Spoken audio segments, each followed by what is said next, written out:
Welcome back to the world of Dead by Daylight, a dark fragment of history forgotten no longer.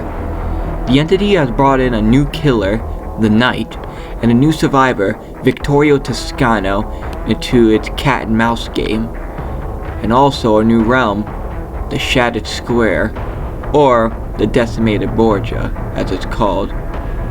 Interesting enough, like Yun Jin and Trickster before them, the Knight and Vittorio know each other. But before we get to that, we need to talk about the realm they came from. New realm, the Decimated Borgia. New map, the Shattered Square. Daro, a village that once bustled with life and industry, suddenly razed to the ground. The gorgeous cobbled roads of this medieval Italian settlement ran red with the blood of her citizens, all due to the righteousness of the Guardian Campagna. The entity realm had preserved and distorted this ancient village, its rubble forever smoldering. A large gathering hall stands in its center, still upright despite its scars. Several shacks litter the landscape in varying degrees of disrepair. Pain and suffered here still emanates from the crackles of its ember. Vittorio Toscano, the Endless Wanderer. Born to Alberto and Catalina Toscano in 1343, Vittorio Toscano was the youngest of three, and third in line to inherit his family's land. At age 15, his father sent him to train with Ettore Fabrizio, the same knight who trained his older brothers in the military arts. But Vittorio didn't take to combat training the way his brothers did. As a student of philosophy, he believed physical violence to be the last refuge of the incompetent.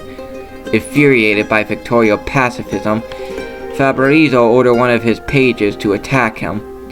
Vittorio dodged and blocked the blows, but refused to fight back. When his enraged opponent lunged, Vittorio parried. His attacker tripped, falling on his own dagger. He bled out in less than a minute, and Vittorio threw down his sword, swearing never to pick it up again. Since Vittorio's demonstration and aptitude for scholarship, his frustrated father sent him to study with his uncle Renzo. Besides being the Duke of Portoscorzo, Renzo was also a scholar and collector of rare artifacts. Under Renzo's tutelage, Vittorio focused his studies on lost civilizations and ancient history.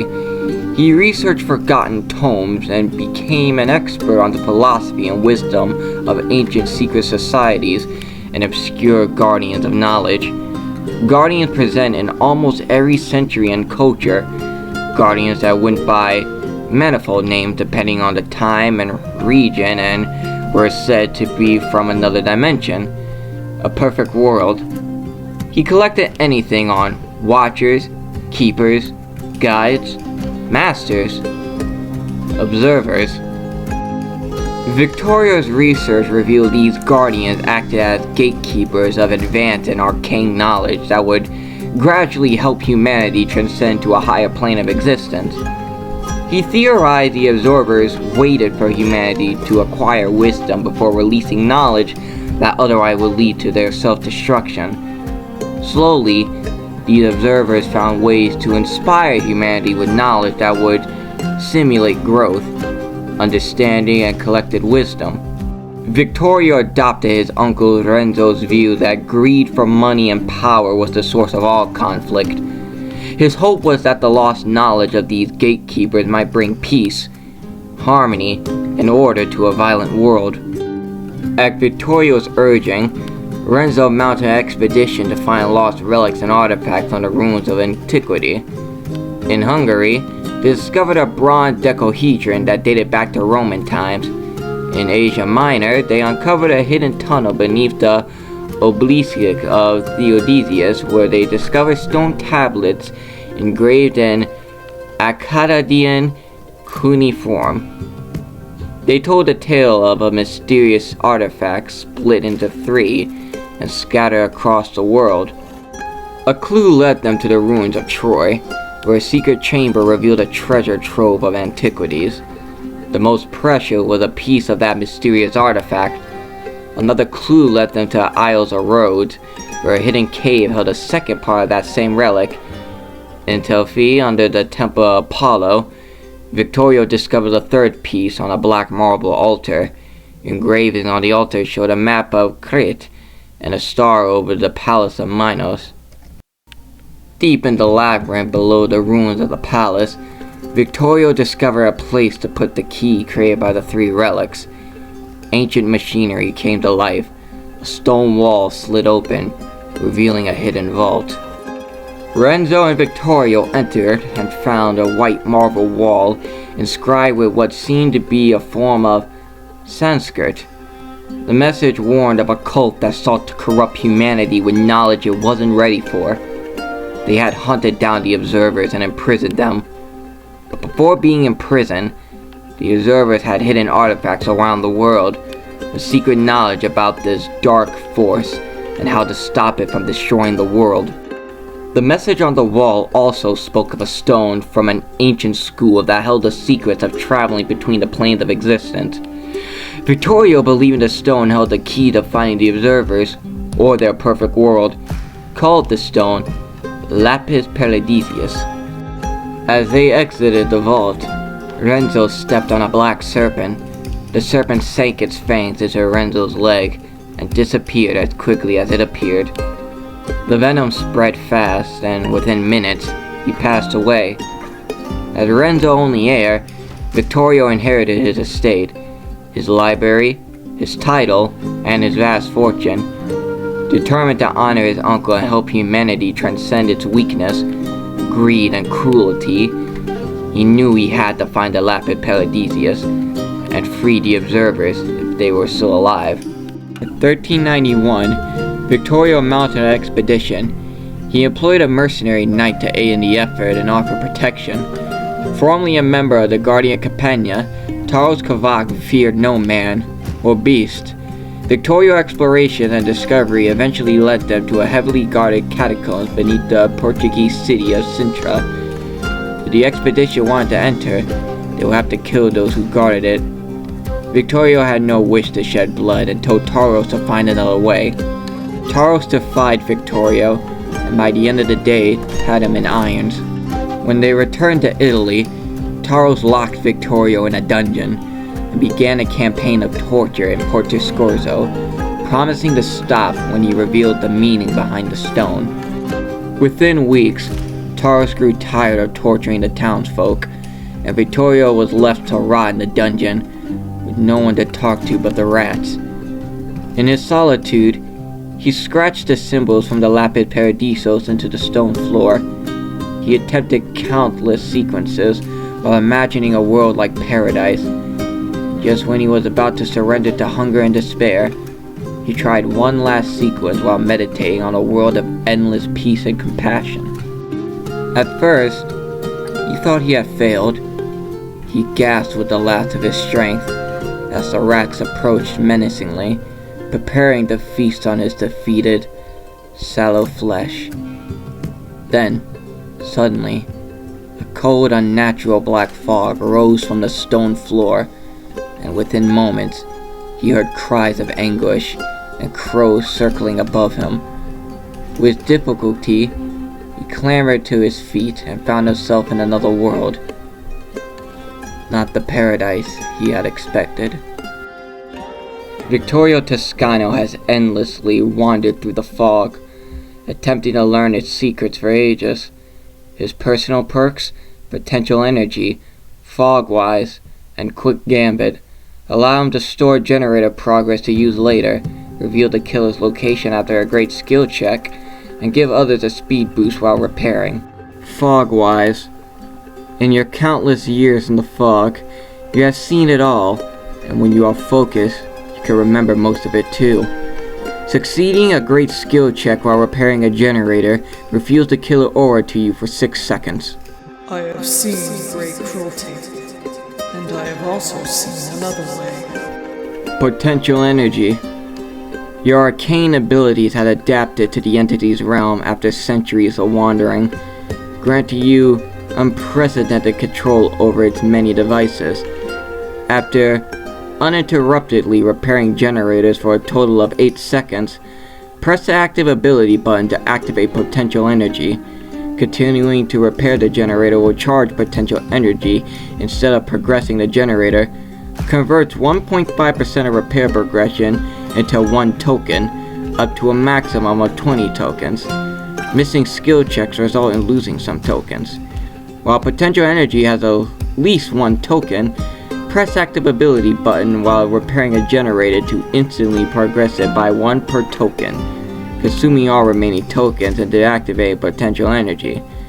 Potential energy loses all tokens and deactivates upon losing a health state. When you look a layer deeper, you realize everything is connected. Quick Gambit. When you have the killer's attention, you know how to keep it. Others can be confident they will not be interrupted anytime soon. The orders of all generators within 36 meters of your location are revealed to you while being chased by the killer. Increase the repair speed of other survivors working on those highlighted generators by 8%. This effect is limited to the original range in cases of the aura reading range being extended by other effects. We need not resort to violence, and I shall prove it. Vittorio is an endless wanderer, and a powerful new ally for the survivors. You can show them a thing or two to survive, and who knows, maybe they will escape here one day. But, besides that, there is a little more to Vittorio, as we see some of his memories of him wandering the fog. I'll let the observers take it away. He cannot see through the column of black fog that surrounds him, but he knows he is falling. He does not know if he's spinning or if his mind is bursting with exultant joy. Those symbols, those desperate scratchings on the floor of his cell, they worked.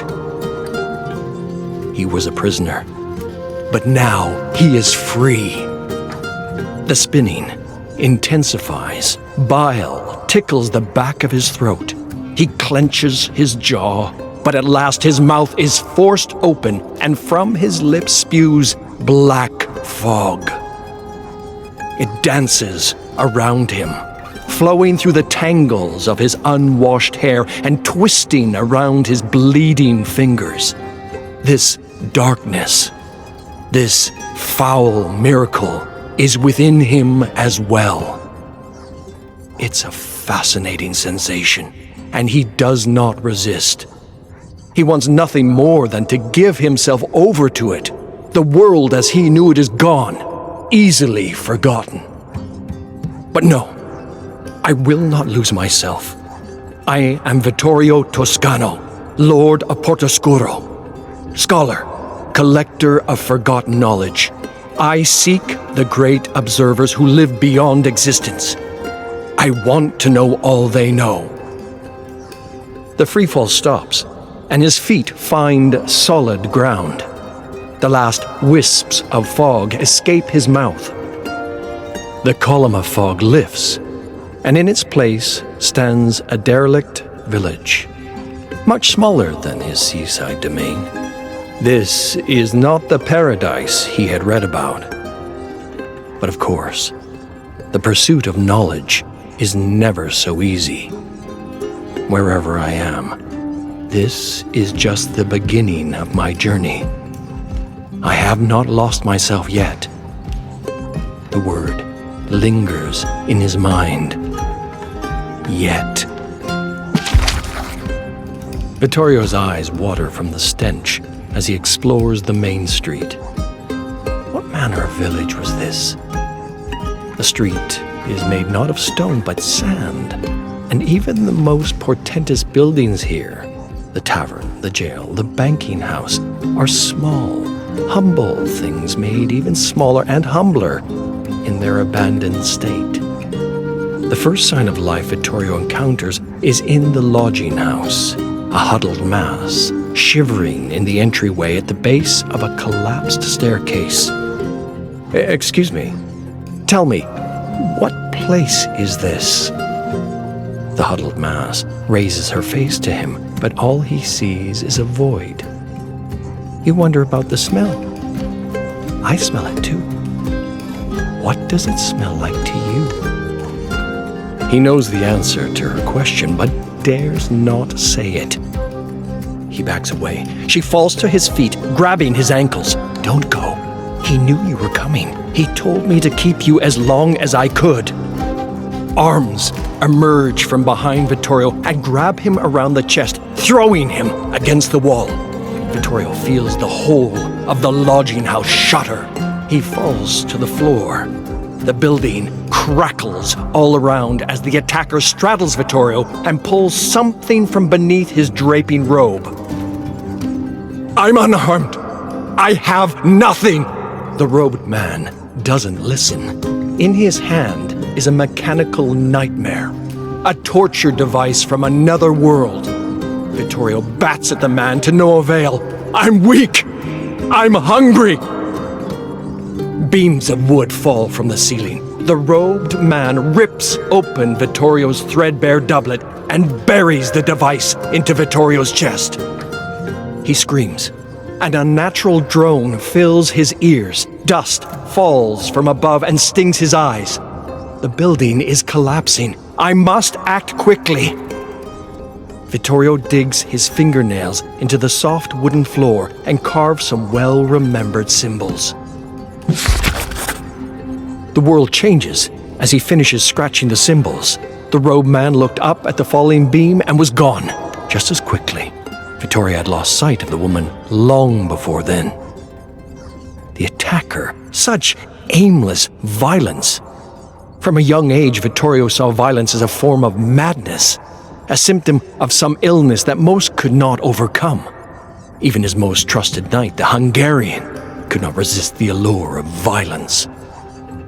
Only when his mind stops wandering does he hear the rustle of leaves blowing in the wind. Dark sunlight breaks through the canopy above. The forest. Vittorio rises, and pain shoots through his chest. His chest! His injury! The robed man with his instrument of pain. He must have injected me with poison. He opens his ripped doublet and looks at the marks above his breast. He was neither stabbed nor injected. The robed man had drawn on him. Vittorio remembers reading of the Celts and their methods of creating permanent art on their bodies.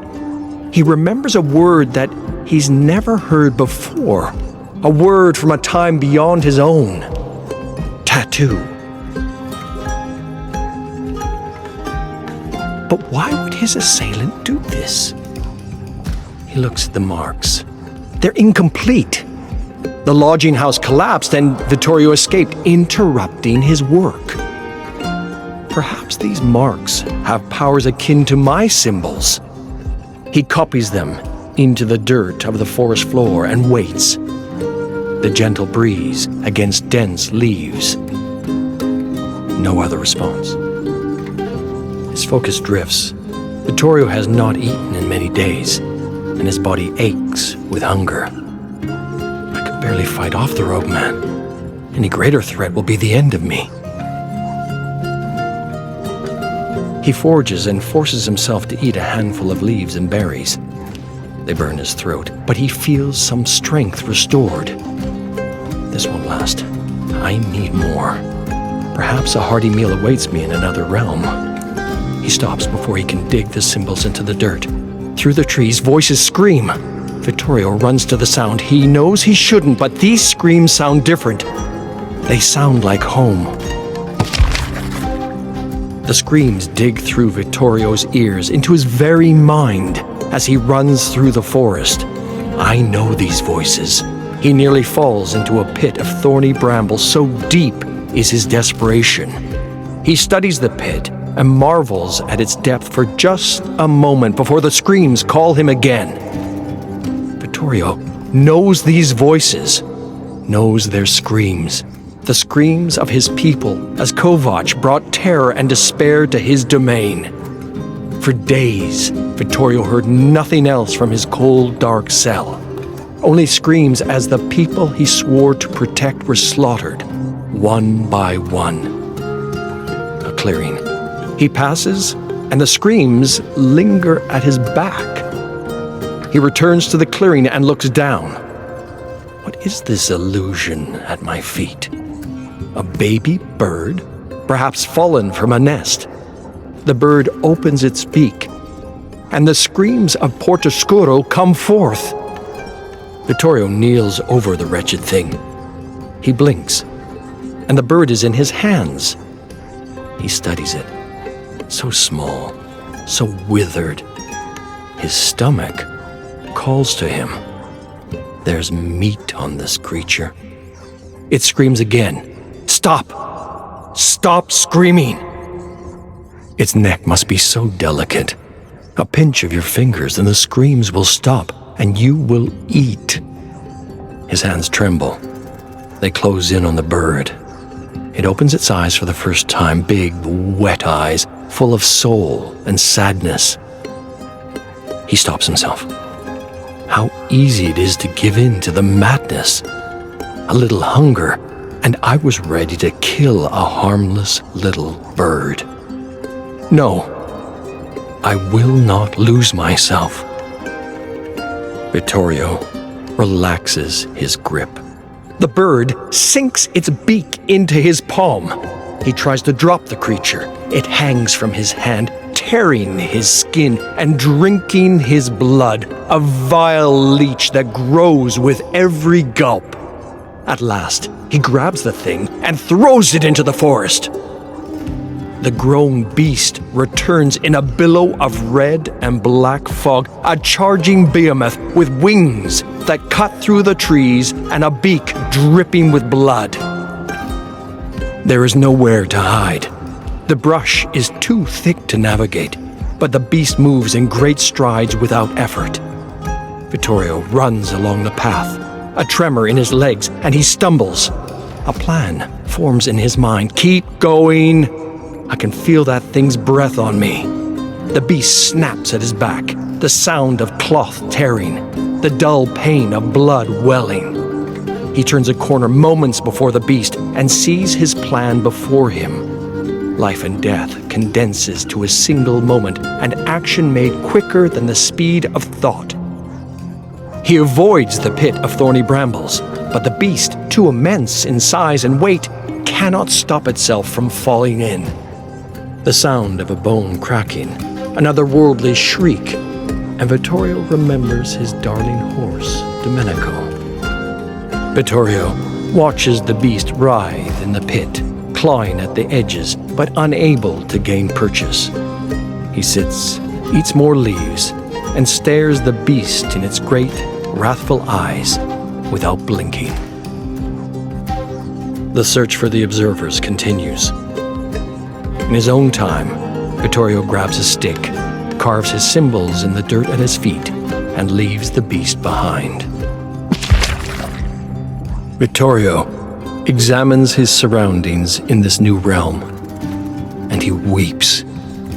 It is unlike any larder he has ever seen, but he recognizes it as such all the same. Fruits and vegetables, withered and wilting, dried meat curing as it hangs from the ceiling, mounds of pungent butter resting atop an empty icebox, wheels of cheese stacked on shelves, water dripping from a rusty spigot. He ignores the rotting produce and focuses on the well-aged meat and cheese. The capricious symbols have granted me a modicum of kindness this time. Vittorio remembers the sight of wild dogs tearing at a doe's carcass when he was a young boy. The only thought that forms in his mind as he eats and drinks in a blind mania. When he returns to his senses, he finally feels the pain of the injuries he sustained. The bird beast tore a nasty wound in his hand and ran its beak across his back. He washes his black-red hands under the spigot, thankful the water runs clear. His doublet hangs from him in tatters, only fit to use as a rag to scrub his back.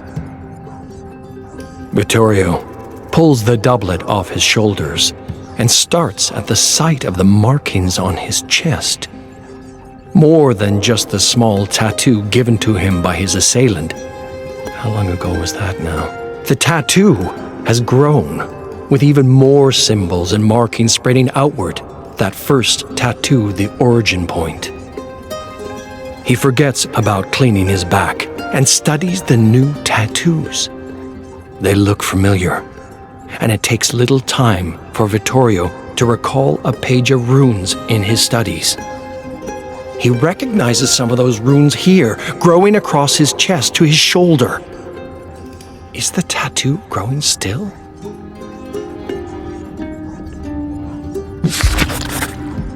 The single door out of the larder is locked. No matter.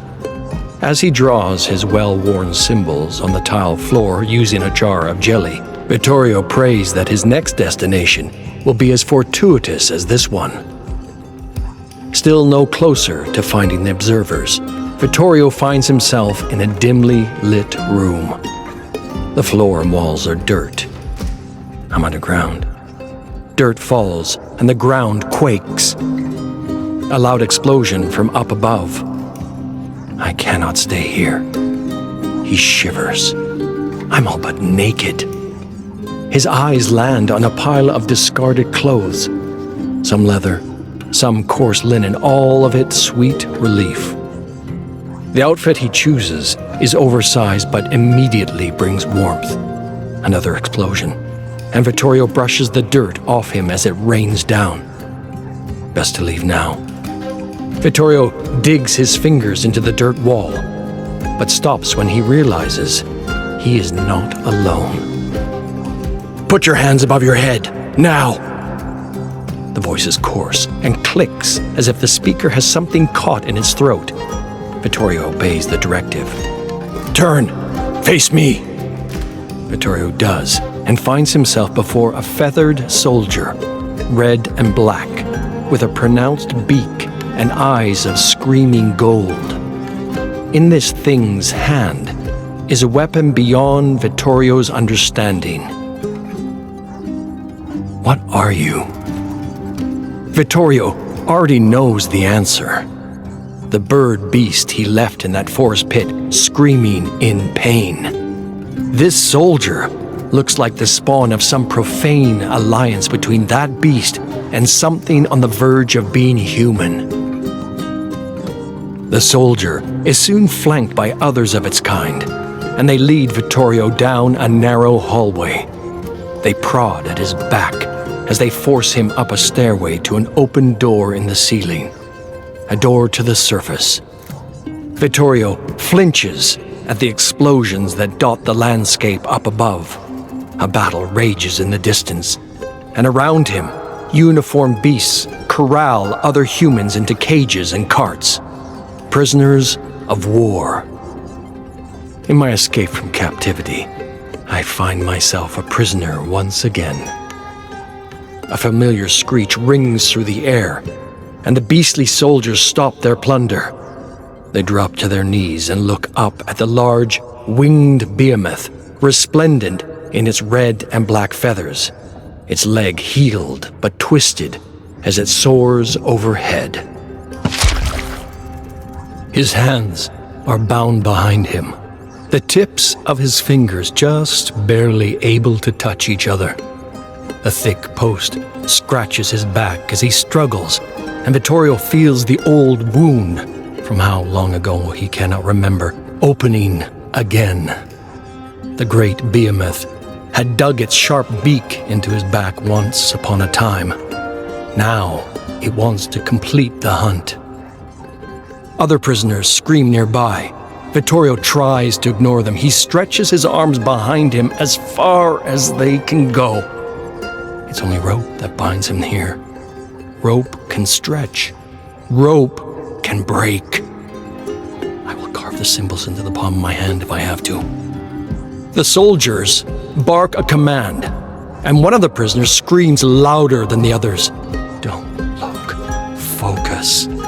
Even with his eyes turned downward, Vittorio can feel the tremble of the ground and see the flurry of feathers as the behemoth lands. Don't look. a whip of its neck, and the screaming prisoner is gone from his post. The behemoth gulps, its open beak turned to the sky. Don't look. I should have killed that thing when I had the chance.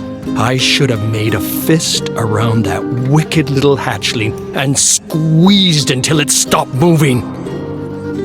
This hellscape is my doing. How many have died because of my mistakes? He hears the people of Portoscuro as he heard them in his cell. I hardly remember that cell now, but I remember those screams. I was the cause of those screams. I brought Kovac to my land. I thought I could control him. I thought I could hold sway over the realms. I thought I could find the observers. All he knows has been wrong, and all around him are the consequences of his failings. Something snaps. His hands fall to his sides. How did I manage to sever that rope? The behemoth is above him now, looking down at his final offering. The other prisoners are gone. Only one remains. Vittorio looks up at his old nemesis. His bones tell him to run, to carve his symbols into the dirt and escape. But why? Let there be one last death so no one else needs to suffer from my mistakes. The behemoth plunges its head downward, and all is dark and silent.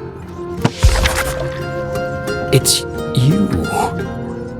I remember you from long ago. Vittorio wakes to a kind face looking down at him. A familiar face. She who was once a void to him is now something else. Yeah, I remember. I was here once. Vittorio sits up and brushes debris from his legs. The collapsed staircase. The fallen ceiling. What was this? The lodging house. She brushes his face with twisted fingers. I was devoured, consumed. Yes, as was I. He can feel her pity. The winged demon is a creature of the abyss. It feasts on worlds, although I hear on the wind there are creatures even stronger with greater appetites. The room shudders. Something churns outside the lodging house. I must get out of here. I must get outside. Vittorio is on his feet, hands reaching for the door. Even great force does not move it. Here, let me. The woman puts a gentle hand on the door, and it obeys. But there is no outside on the other side of the door. More memories stir within him. A place not as distant as the lodging house, but still far away. The smell of the place is what is most familiar. Rotting fruit and vegetables, curing meat, wheels of cheese torn to pieces, a rusty spigot where the water still runs clear. I was hungry. I gorged myself in this larder. Why is it here? Another realm devoured. She holds the rotting food. Vittorio rests against the wall. What is done is done. There is no escape. What is this? The woman runs her hands over his tunic. It's open off his shoulders in a swift motion. Her hands touch his chest, his arms. These markings. Vittorio looks at his own body and sees how far the tattoos have grown. They extend across his torso down the length of his arm. The woman walks around him, running her hands across his back. Are they there as well? The man in the robe, he planted the seed in your chest. How long it has taken to grow. Vittorio dresses himself again. My attacker, Is he here? No. He left me shortly after you did. He left a note. Perhaps he knew you'd return for it when the time was right. She hands him a roll of papyrus. No greeting marks the page. No message he can understand. Only more symbols. This madman did not even finish his writing. Vittorio has seen enough of these symbols to know the symbols on the page are incomplete. Incomplete. The word awakens a memory. The tattoo the attacker left on him. The seed in his chest. Vittorio had tried using these symbols, but they too were incomplete. The blood on his fingers is dry. He licks the old wounds, picking at scabs, creating new red ink. Vittorio drags his finger across the papyrus, drawing the seed that was planted in his chest. The message is a puzzle to be solved, and that first tattoo is the missing piece. The room around him shimmers. Somewhere in his mind's eye, he sees a place far away. A menacing hook hanging from a stand, the man in the robe reaching out, urging him onward. Vittorio paces, his mind a flurry of revelation. It was him. I've spent time beyond measure in search of the observers, when an observer had found me long ago. All I wanted was to share in their knowledge, and all this time it has been on my body. He didn't attack me. He gave me a gift. He chose me. Vittorio feels the woman watching him as he marches into the larder. All he can hear is the low rumble and churn from outside. He finds a knife in the drawer. My journey must go on. The observer chose me. I will get out of here. I will find his realm. I just need to copy his mark. The papyrus was in his hands, but now is gone. I must be losing my mind. He tries to remember the symbols in their entirety, but they fade from view like waking from a dream. He lets out a bitter laugh and reminds himself of what he already knows. The pursuit of knowledge is never so easy. The old symbols will not do. They never gave me the power to travel as I please. The realms they brought me to were random, often hellish. Somewhere on my body is the key to complete control over travel across realms. Somewhere on my body are the symbols that will bring me to this observer, to his realm, and the perfect world that lies out there somewhere. He stands in front of a shattered mirror, studying his chest, arms, and back. The scrawls are illegible, unfamiliar. I must be very careful. These symbols could spell my ruin if I do not use them correctly. That's when he sees it. The familiar swirls and circles he has used so far. The symbols for traveling between random realms. But there's more. Jagged lines and smaller shapes like accents around the symbols, modifying them, changing their meaning. Clarity strikes. This is the key I have been looking for. Vittorio drives the knife into the wall of the lodging house and begins to carve. A guttural scream vibrates through the room. Blood wells from the carvings and runs down the wall. I've never been violent before. Never in my life have I ever harmed anyone. I've never had to. Such was the luxury of my life as I knew it. But that life is behind me now. He runs the knife across the wall with precision, remembering every accent and nuance he never knew he needed. The walls shudder. The blood does not stop. The wailing intensifies. Vittorio feels her lips by his ear. The power is yours now. For now.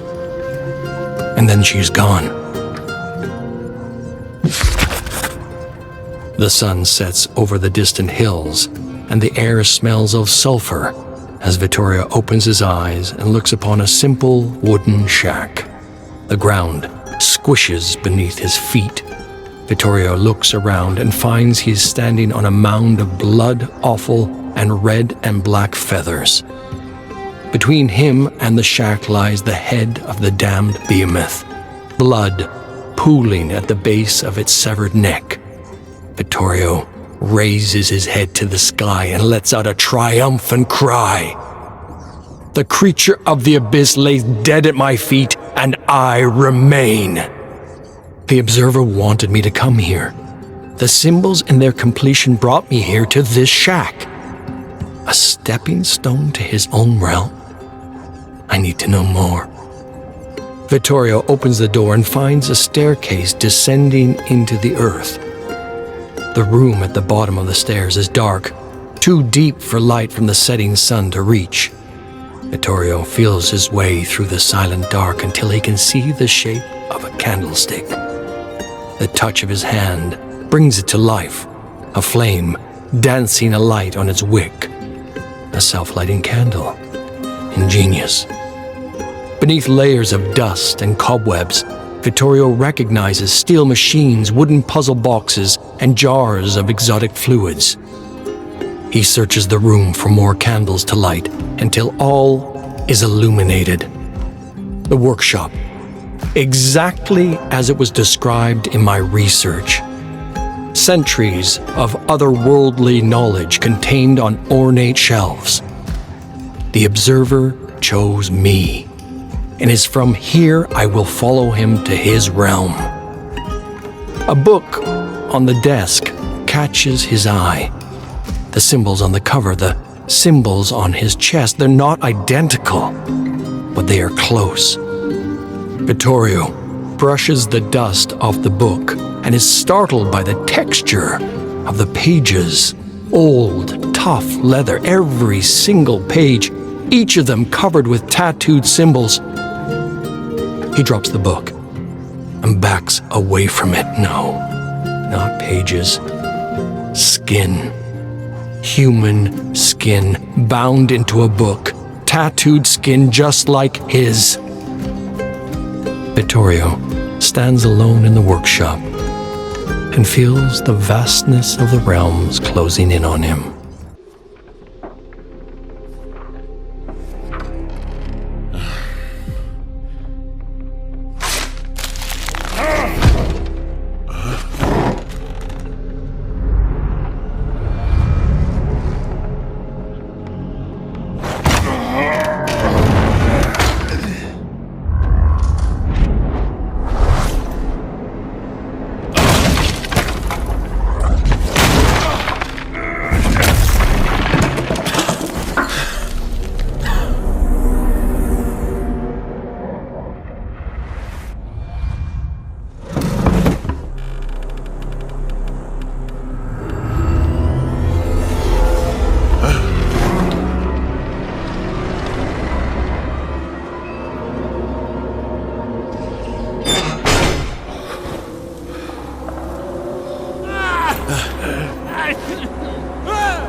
Charles Kavak, the Knight.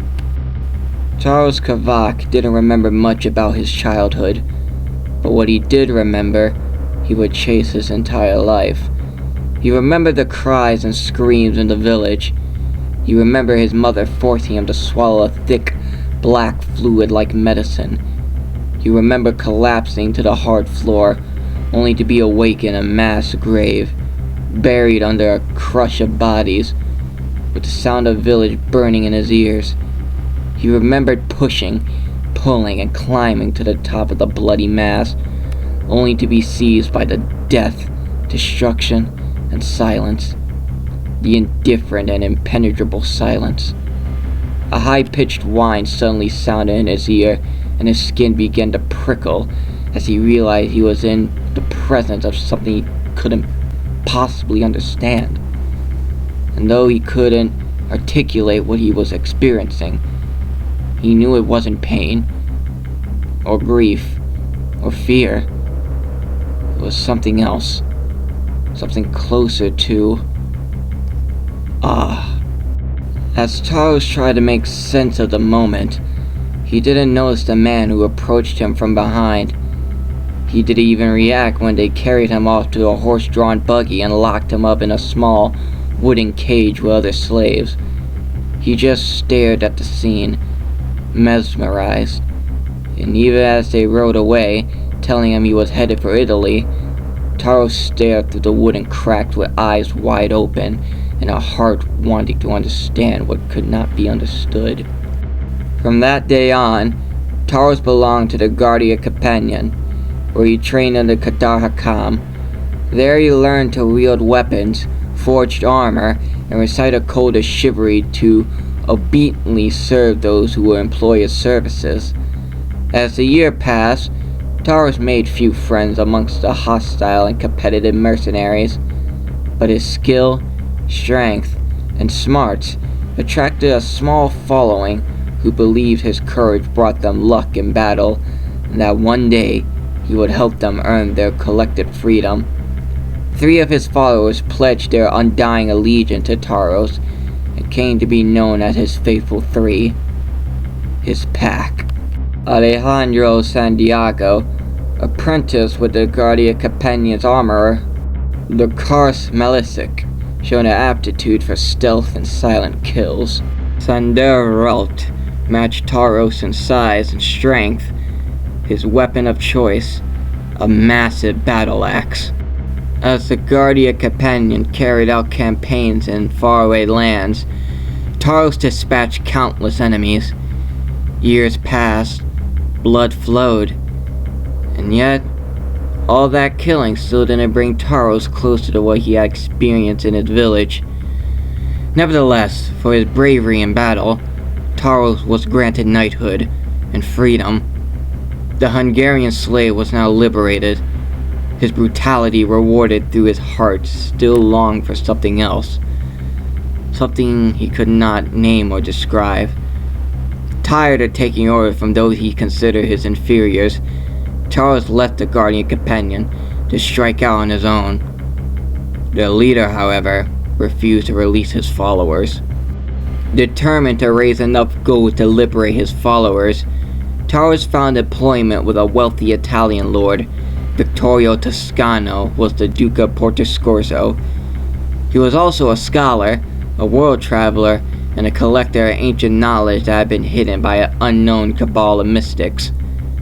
Taros joined Vittorio's later expedition to find a fragment of a pillar from an ancient school lost to time, a stone Vittorio called the Lapis Paradisius, for he believed it held secret to open a gateway into a perfect world beyond good and evil.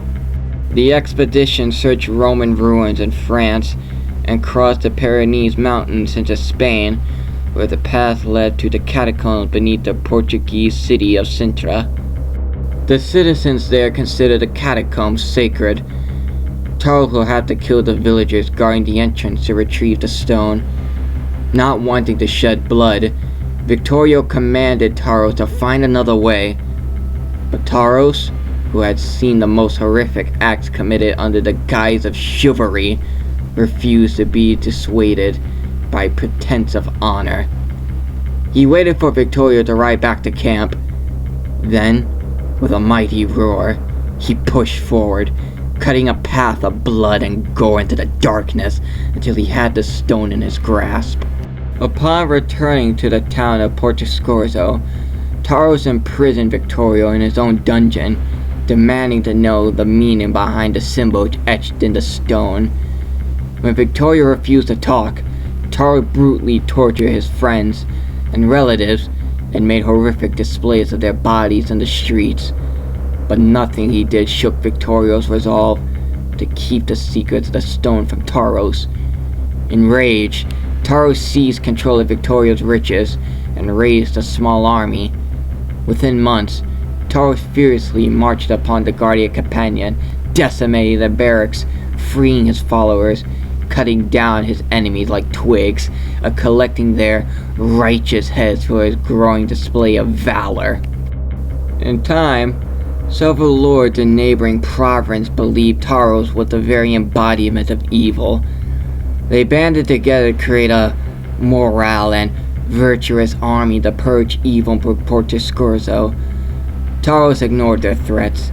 He viewed the lords as cowardly lot who cloaked their greed and ambition in laws, codes, and platitudes. Laws, codes, and platitudes designed to hide from the very darkness Taros embraced and accepted without judgment. But, with his enemies on the march, Taros headed toward the dungeon to give Vittorio the death he deserved. He refused to offer him even the slightest hope of rescue. With dark intentions, he entered a small prison, wound his way into the bowels of the earth, and pushed through a torchlit corridor. He hesitated for a moment, realizing he would never learn Vittorio's knowledge and secrets, but neither would anyone else. That was good enough for him. And so he unlocked and kicked open the dungeon door. 2 quick strides brought him to an empty, rat-infested chamber. Taros stood silent for a moment. Then a roar of indignation burst out of his lungs as the sound of battle suddenly reverberated through the town. Instantly, he stumbled through the corridor, rushed up the twisting stairs, vaulted out of the moonlit doorway, and charged through the pools of gleaming blood and viscera, smashing and shattering his way through the enemy. The morale and victorious lords reigned, flaming boulders and tree trunks among the town, bursting through homes, crushing villagers like worms, pounding the ground and igniting stacks of hay and piles of lumber to massive tongues of fire. Amidst the carnage and chaos, the pack found Taros, and back to back, they became a whirlwind of death. Some believed their courage gave them luck. Others believed something otherworldly protected them. Whatever it was, they alone felled dozens of warriors as easily as stomping and crushing beetles. And as they butchered the enemy, Taros didn't notice the strange fog rising from the fallen corpses and clattering armor until he couldn't see 2 inches in front of him in any direction. Taros stumbled forward, groping in the thick fog like the dark fluid his mother forced down his throat all those years ago. His coordination and sense of direction was confused as he called out for his pack. How long he stumbled into almost perfect darkness, he did not know. But suddenly the fog dissipated to reveal a phantasmal wasteland of rotting bodies and burning villages and great crumbling towers leaning drunkenly on the horizon. He stared in awe. A familiar, high-pitched whine sounded in his ear, and his skin began to prickle. He stood transfixed, realizing by some incredible chance his heart has found exactly what he had been searching for all his life. He didn't need Vittorio. He didn't need the stone. He has found his paradise. He had found the beauty and the horror. He had found the sublime. The Knight is a strategic killer, able to send his faithful guards to hunt for survivors and damage objects on the battlefield. His personal perks, Nowhere to Hide, Hex Face the Darkness, and Hubris allow him to reveal survivors near generators, curse survivors to scream out in fear, and cause a survivor who stuns you to become exposed. Hex Face the Darkness. You make an example of one of your victims, forcing their allies to become awed by your power. Once you injure a survivor by any means, if there is still a dull totem remaining on the map, Hex Face the Darkness activates and lights it, cursing that survivor. All of the survivors will scream every 25 seconds if they are outside of the killer's terror radius, revealing their auras for 2 seconds each time. Hex Face the Darkness deactivates when the cursed survivor either enters the dying state or becomes healthy, extinguishing its totem. Hex Face the Darkness is disabled for the remainder of the trial if survivors manage to cleanse its hex totem. I shall make an example of one These mutilated worms will never know peace. Hubris. You show no mercy, especially to those foolish enough to resist. Whenever you are stunned by a survivor, that survivor suffers from the exposed status effect for 20 seconds. Hubris has a cooldown for 20 seconds. You have made a grave mistake, standing in opposition to me this day. Nowhere to hide. The machinations of the weak and craven draw your ire. Your anger forces survivors to reveal themselves. Performing the damage generator action on the generator triggers nowhere to hide. The auras of all survivors within 24 meters of your position are revealed to you for 5 seconds. Out with you, cowards! Show yourselves! The Knight lives on evil and darkness. However, there are some things we still don't know about him. For example, his thoughts when he stole the Lapis Paladisius. Well, let the observer take it from here. Warriors on horseback, swinging their swords. Axes split skulls, slaughtering, butchering. His father fighting outside. His mother preparing something on the small wooden table. The screams rise to a crescendo. He stares at his mother. No concern, no panic, no fear. Her face is hard and determined as she prepares a thick black elixir that she says will help them sleep through the madness. She is their strength. She is his strength. He has never seen her in this way, and he feels safe despite the chaos and carnage outside their small thatched home. His mother hands his brothers and sister small cups of the elixir. She turns to Tarhosh with a reassuring nod. She helps him drink his share and tells him everything will be as it is supposed to be. Bitter and thick, the elixir oozes down his throat as the cries and screams and clangs rise and fall outside. Then he feels it. The numbness spreads from his lips to his feet.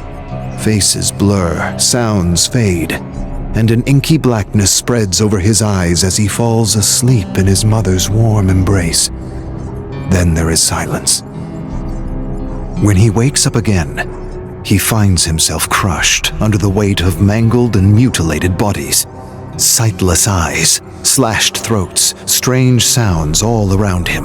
Horses neighing, children crying, knights laughing and making merry. Young Tarhosh stares at a ghastly face pushing up against his.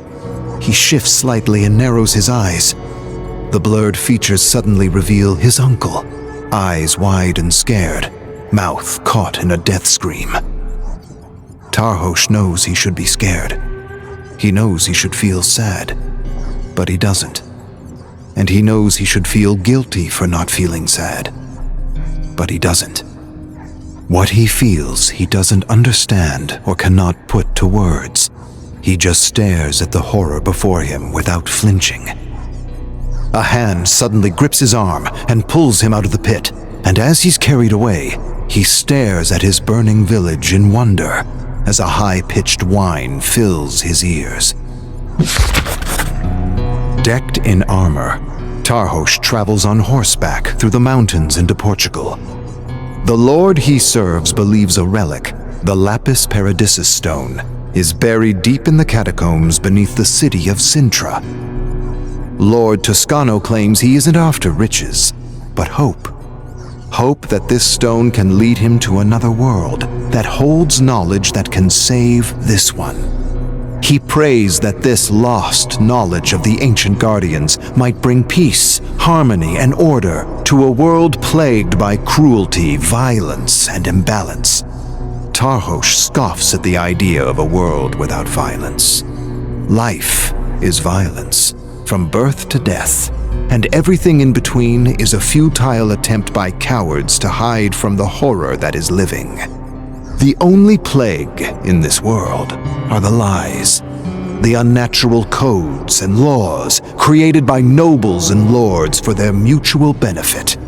Unnatural laws and codes and books that deny the truth of the world by trying to make it something it's not. Tarhosh believes something else. It's all good, or none of it is. It's all evil, or none of it is. It's all part of the same cosmic mud, the mystery that transcends the world and all its dualities. A mystery he never pretended to understand, but affirmed all his life with his sword and his disdain of those who used their laws to make their slaughter pious. Hypocrites, all of them. Not him. There's no guilt, no shame, and no need to hide from life. Now Toscano halts before a village and sees guards protecting the entrance of the catacombs. He sighs deeply and shakes his head. He has no wish to shed the blood of innocence, and turning his horse around, commands Tarhosh to find another way. Find another way. Disgust strikes him like a sword. He feels the blade pierce his chest, smacking the breath from his lungs. He has no words for this order. All he can do is stare defiantly. Find another way. Why? So Toscano can sleep at night? So he can waste more of his time with his foolish notions of right and wrong, of good and evil, of noble and barbaric? Toscano's entire fortune was secured with violence and slaughter justified by highly imaginative codes and laws. His fortune was secured with nothing but darkness. Tarhosh grinds his teeth as disgust darkens toward hate. And he feels something else. He feels Toscano doesn't deserve the spoils of his ancestors, or his relics, or this ancient stone that will somehow open a gateway to a world untainted by violence. He's a fool if he believes such a thing. No such place exists. And if such a place did exist, he would want nothing to do with it. He sighs and scrunches his fist. He wants to crush him like a maggot. Of all the lords he's served, this one he hates the most. He's heard enough of his notions of ancient guardians and their supposed superior wisdom. And as he watches Toscano ride away with his retinue, he decides he'll take it all. He'll take it all because he can. He'll take his stone and his relics and his town, and he'll show this bloody coward the truth of the world, the truth that has always lived in his heart, and no one will stop him. Not the guards in the village, and certainly not the 3 knights Toscano left behind. Without hesitation, Tarhosh dismounts his horse and unsheaths his sword with a terrible ring. As the sun begins its slow descent, Tarhosh battles the 3 knights. They attack as one, and as one, they fall to his bloody sword. A knight refuses to die and stands with a right arm dangling by sinews of flesh. He grips his bloody sword with his left hand and attacks. Tarhosh evades and plunges his sword through the metal mesh and into his chest. The knight catches his breath, crouches to his knees, mumbles some death-fearing words, then slumps down in the dirt. Then Tarhosh turns toward the village, where he feels the eyes of a dozen guards on him. They watch him from the shadows as Tarhosh marches toward the ancient catacombs of Sintra. The guards stand outside the ancient door, strapping young men with crude swords. Tarhosh sees the fear in their eyes as they raise their torches to see who dares challenge them. At 6'6", Tarhosh knows he presents an imposing figure. He commands them to clear the way, but the guards draw their weapons, and Tarhosh feels a darkness crawling out of his heart and into his veins. He grips his sword tightly as guards close in on him from every direction. He glances around, unafraid. Then one guard shouts some nonsense about honor and things that are sacred, and they scream their anger and attack in unison. Time slows to a crawl as Tarhosh fights through the guards. His sword gleams in constant motion under the setting sun, whirling to sever limbs, smash backs, and slice necks. The guards shout and leap with a burning need to protect the dead. Tarhosh burns with a stronger fire to affirm life in all its pain, agony, and horror. The last standing guard runs for his life, screaming for mercy. Tarhosh strikes him down and turns to the ancient wooden door with a wicked smile. He wipes the blood off his blade, then picks up one of the fallen torches and steps into the darkness. Death surrounds him, fills his nostrils. Not the decomposing flesh of those buried over the centuries, but the rotting bodies of the rodents and vermin that called this necropolis home. His torch illuminates ancient walls constructed of stone and skulls and bones arranged in oddly ornate displays. He feels the presence of countless lost and terrified souls. Cowards, all of them. He finds one skeleton impaled on a spear that sprang from the wall, a trap the ancients set to prevent treasure seekers from finding the stone.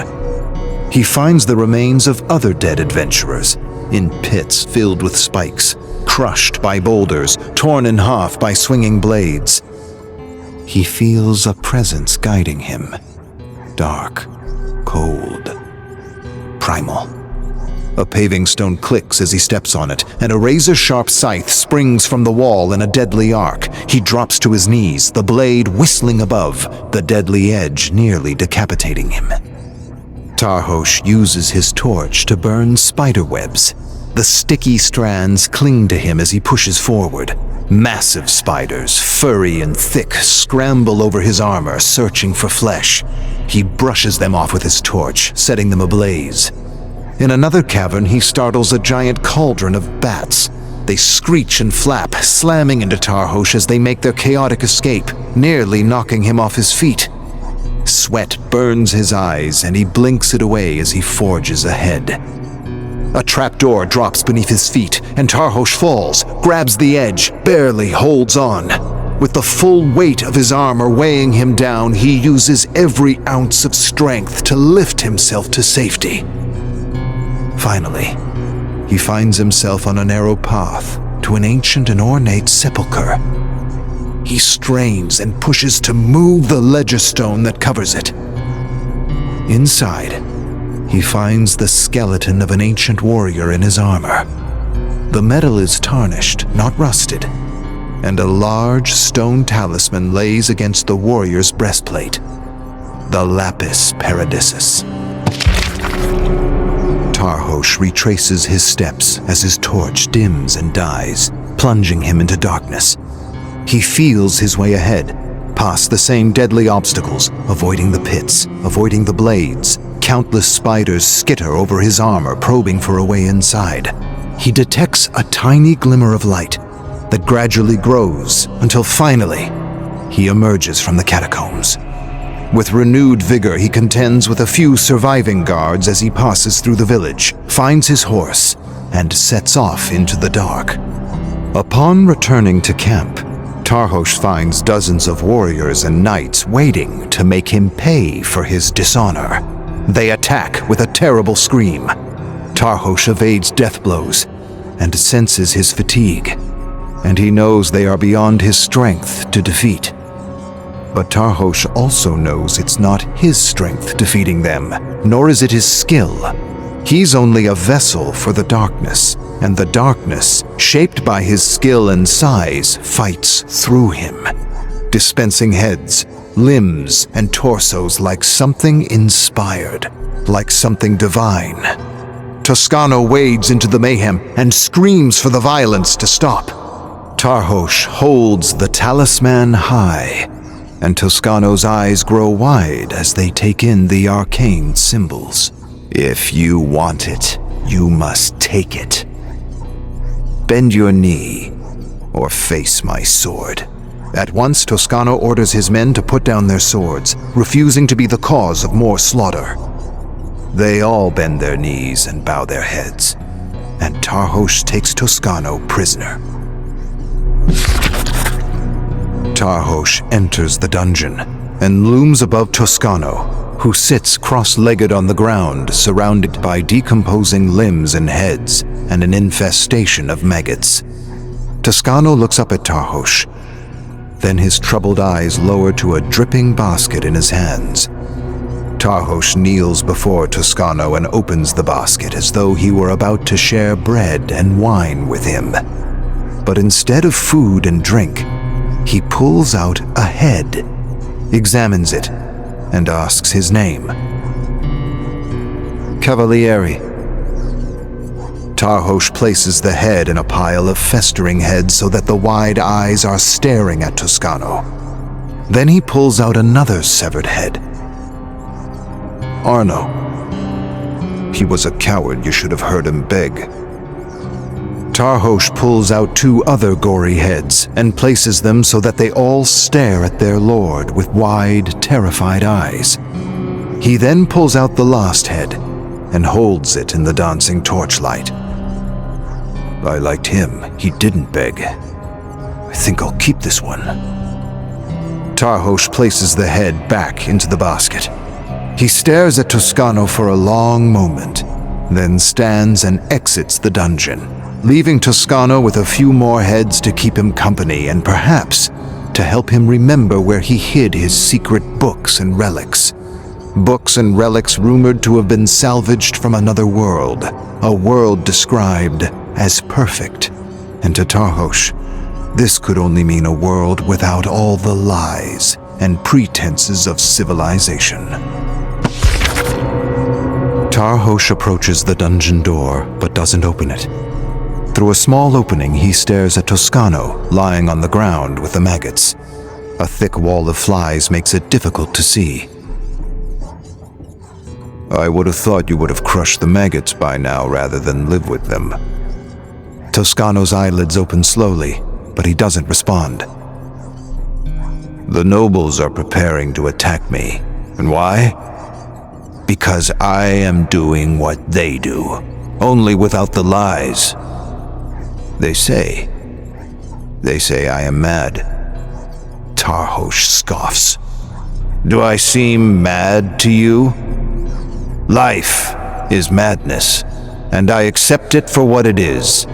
So perhaps in that way, I am mad.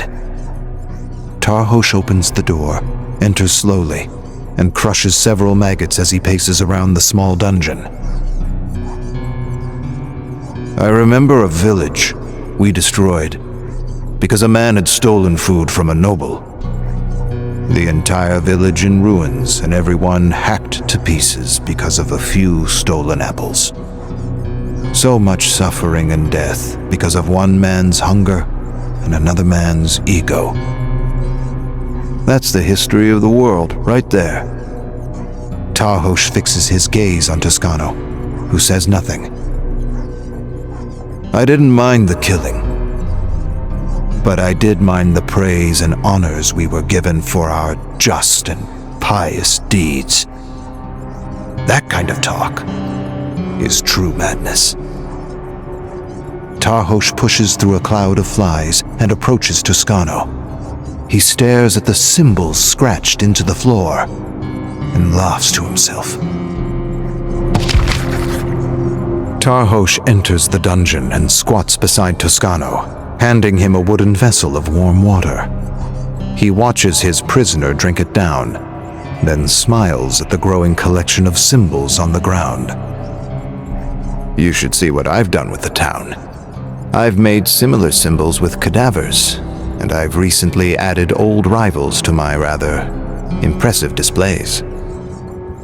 I also have old friends helping me prepare to battle a small army closing in on us from every direction. A righteous army, here to put an end to my evil. Tarhosh breathes in the stench of rotting humanity. But something tells me they aren't coming for me. From what I've heard, a few nobles desire what you've been hiding from me. Which makes me wonder, what exactly have you been hiding from me? I offered the nobles the stone, but that didn't seem to interest them in the least. What makes this knowledge you have hidden from us so special? Tarhosh wipes away a pile of maggots from the floor to reveal a symbol. Not this knowledge of a perfect world. Tarhosh scoffs. What you don't understand in all your wisdom is that the world is perfect as it is. It is. And if you don't get it here and now, it doesn't matter where you end up or what knowledge you find. You will always be looking for something more. Tarhosh stares at Toscano for a long, pensive moment. Paradise will come when you make peace with life as it is and not the way you imagine it should be. When you embrace the horror instead of running from it. Only when you can do this will you see the madness of your ways. Your futile search for knowledge, your foolish refusal to take a life, even the life of a groveling maggot. Tarhosh pounds a fist and crushes several maggots into a squirming white paste. Then he picks the splattered pieces off his hand, stares at them curiously, and flicks them into the gaping mouth of a severed head. He stares at the head, remembering. There was a village, quite far from here. A small army advanced on this village on a mission, I suppose, to butcher the barbarians, to make this world a better place. Rather than be killed by a stranger or be taken as a slave, these villagers had chosen to die by their own accord. Tarhosh scoops a few more maggots and tosses them into the mouth. I remember one mother had poisoned her family, without hesitation or remorse. The love and strength of will it must have taken to do that. Something I've yet to see in all my experiences on the battlefield and off. I have been around nobles and knights my whole life, and all I've seen is cowardice steeped in the rotten stew of lies and hypocrisy. Tarhosh tosses one last maggot into the festering mouth, stands upright, walks through a thick cloud of flies, and pauses in the torchlit doorway. I have yet to meet her equal. Then he shuts the door with a clang, leaving Toscano in the growing darkness.